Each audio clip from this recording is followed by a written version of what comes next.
Semana de la Comunicación y del Marketing en Europea Media. Universidad Europea.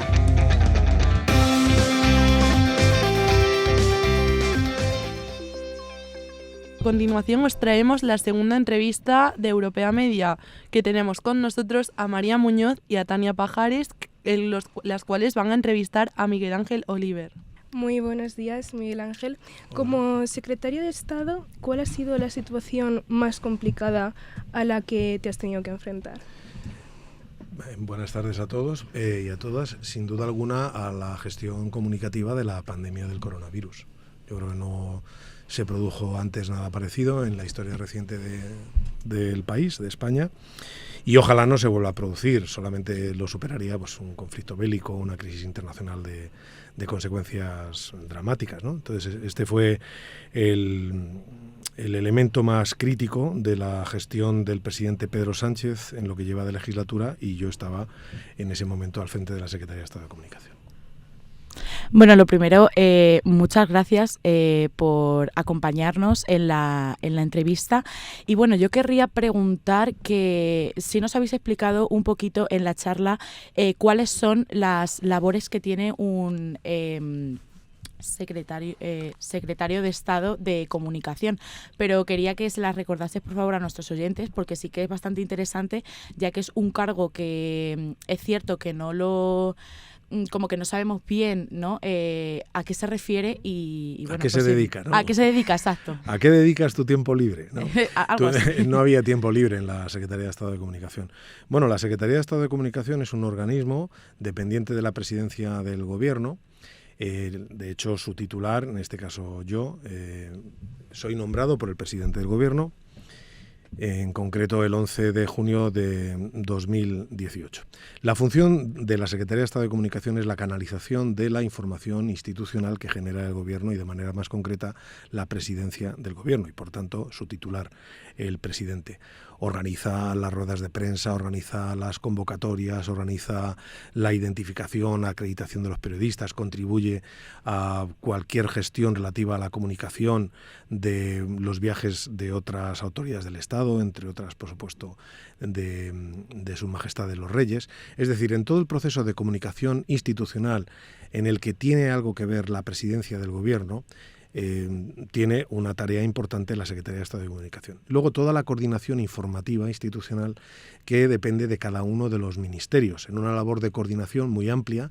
Cuanto más amplio el Gobierno, pues más complejo. En este caso me refiero a la propia naturaleza del primer Gobierno de Pedro Sánchez, con 18 carteras, y luego el salto que a raíz del Gobierno de coalición se dio hasta 22 carteras. Es realmente complicada la coordinación de 22 ministerios y todo ello canalizado a través de un acto fundamental en el devenir semanal del Gobierno, que es la rueda de prensa semanal tras el Consejo de Ministros, y la información posterior como reseña de todos los contenidos del Consejo de Ministros a través de los órganos institucionales habilitados en la Secretaría de Estado de Comunicación para conocimiento público de todos los ciudadanos.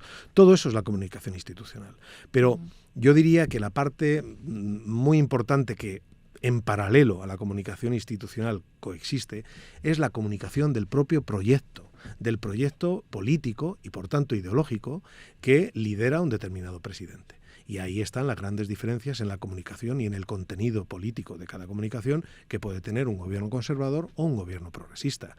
Se elaboran coordinaciones con el partido que sustenta o los partidos que sustentan evidentemente ese gobierno, se elaboran argumentarios, se coordina la función comunicativa del gobierno con la función comunicativa del partido mayoritario del gobierno. Me puedo referir al PSOE. Esta labor es muy compleja, es muy amplia, y lógicamente pues es parte de lo que exige a un secretario de Estado de Comunicación, que tiene, y ya con esto acabo, una relación directa, constante con la prensa. Con tanto las direcciones de los medios de comunicación como con multitud de periodistas que forman parte de lo que llamamos en Moncloa los habituales, la gente que sigue la información política y de manera concreta la gente que sigue al presidente y la información del gobierno.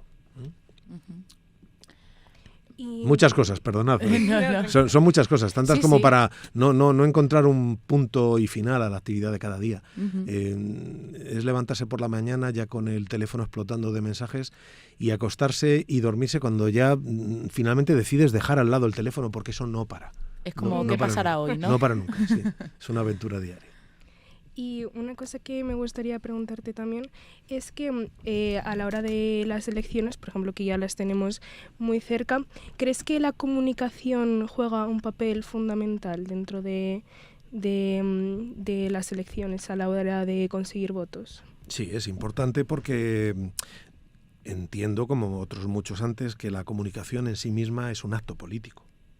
Y por tanto, no hay actos políticos sin comunicación, y en esta sociedad moderna no los encontraréis. Cualquier acto político relevante tiene que ser comunicado.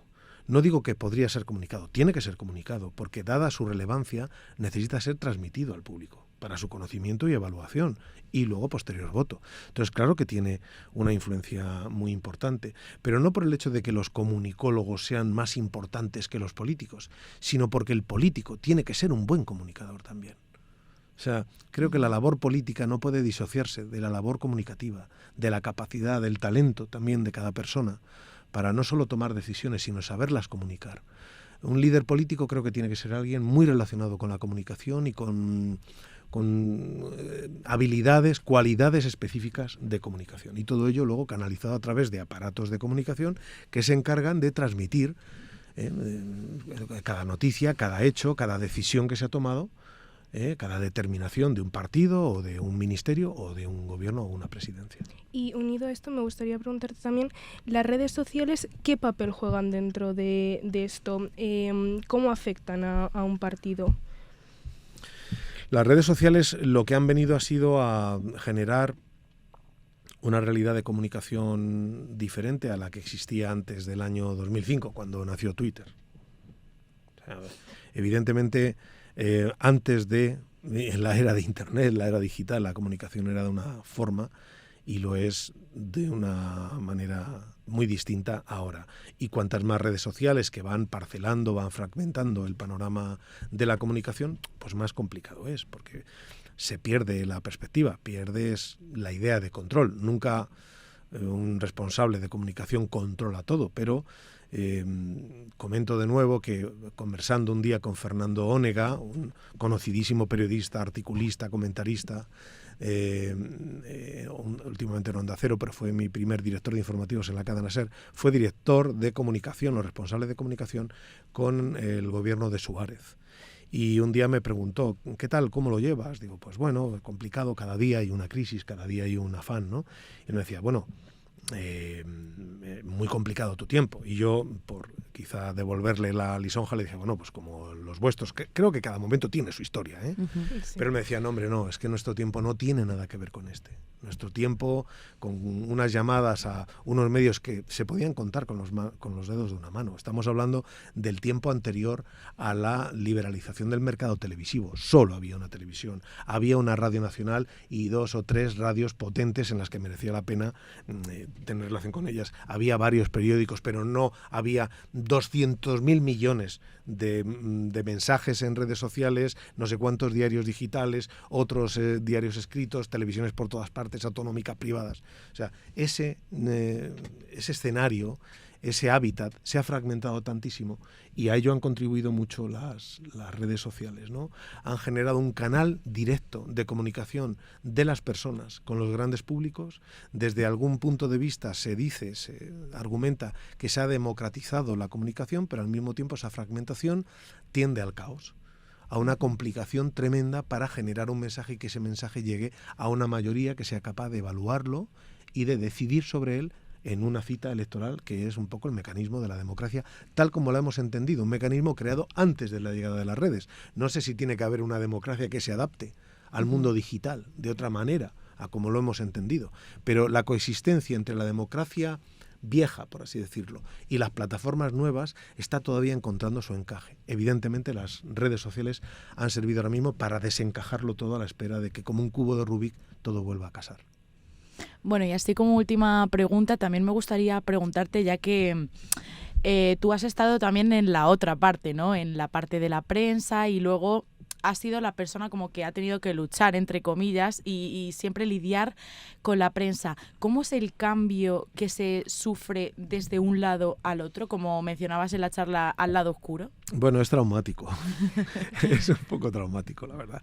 Porque no es que yo haya estado un poco tal. Yo estoy en estos años, mira, en el año 83 yo comencé a trabajar en la cadena SER a través de una beca. Por tanto, hace 40 años. De esos 40 años, 3 he estado en la Secretaría de Estado de Comunicación. Y ha sido toda mi dedicación pública. Es decir, no deja de ser poco en relación con el resto de mi trayectoria, que bueno, ya por ley de vida poco a poco se irá acercando a su cierre, ¿no? A un cierre profesional. Pues es una coexistencia complicada, porque yo creo que cada uno se guía por la lógica del momento. Yo cuando he ejercido de periodista, antes y ahora de nuevo, comprendo completamente la prensa, avalo su papel y también lo defendía cuando llegué a la Secretaría de Estado de Comunicación, hasta que te meten 7 puyazos y ya entonces es que cada día rabias con la última llamada que te hagan, porque sabes que vas a pasar un mal momento. Sabes que para eso está la prensa libre, para tener todo el rato cogido del ronzal al poder. Porque el poder es necesario y es necesario ejercerlo. Y defiendo la ambición, el tesón, la tenacidad de quien quiere ejercer ese mecanismo de poder que sirve para transformar a la sociedad. Pero al mismo tiempo eso genera muchos monstruos. Y esos monstruos tienen que ser controlados por la prensa. Por la prensa en tanto que representación de la sociedad. Pero hasta ese papel hoy en día está también en duda. Porque no acabamos de decir que las redes sociales prácticamente están en manos de millones y millones de personas. Ya no hay una prensa. Ya no hay una sola vía de control, por así decirlo. Ese cuarto poder que controla al primer poder, al poder ejecutivo, al poder legislativo, al poder judicial. Ahora prensa somos de alguna manera todos y parece que extendemos la terminología de periodismo. Todos podemos ser periodistas. No defiendo esa idea, pero es verdad que de alguna manera lo ejercemos. Imagínate eso en el centro de la diana todos los días. Pues son flecha va, flecha viene. Constantemente sometido el poder al ajetreo constante de la prensa, de las preguntas, del cuestionamiento de cada uno de los pasos que haces. Y todo ello acicateado dentro del papel legítimo que le corresponde por la oposición, por el resto de los partidos, que tratan de vigilar el comportamiento del poder, el comportamiento del gobierno. Quiero decir con ello que cada día en una administración y cada día en una posición como la Secretaría de Estado de Comunicación es un poquito un infierno. Pero creo que tenemos algo de, no sé, de querencia hacia ese tipo de placeres ocultos, ¿no? Aquello que es un reto, aquello que es un reto, voy a probarlo a pesar de que sé que lo voy a pasar mal. Yo dije sí y asumo las consecuencias de mis actos. No diría que no. Volvería a decir que sí, solamente por el hecho de encontrarme con aquel lugar sagrado que todo periodista persigue. Es saber cómo es la esencia del poder cuando tú estás dentro de la nuez. Claro. Y dices, estoy dentro. Ahora ya. Yo he estado dentro. He estado dentro. Y ha sido fascinante. Pues ya está. Muchísimas gracias por concedernos la entrevista. Gracias, chicas. A vosotras. Muchas gracias.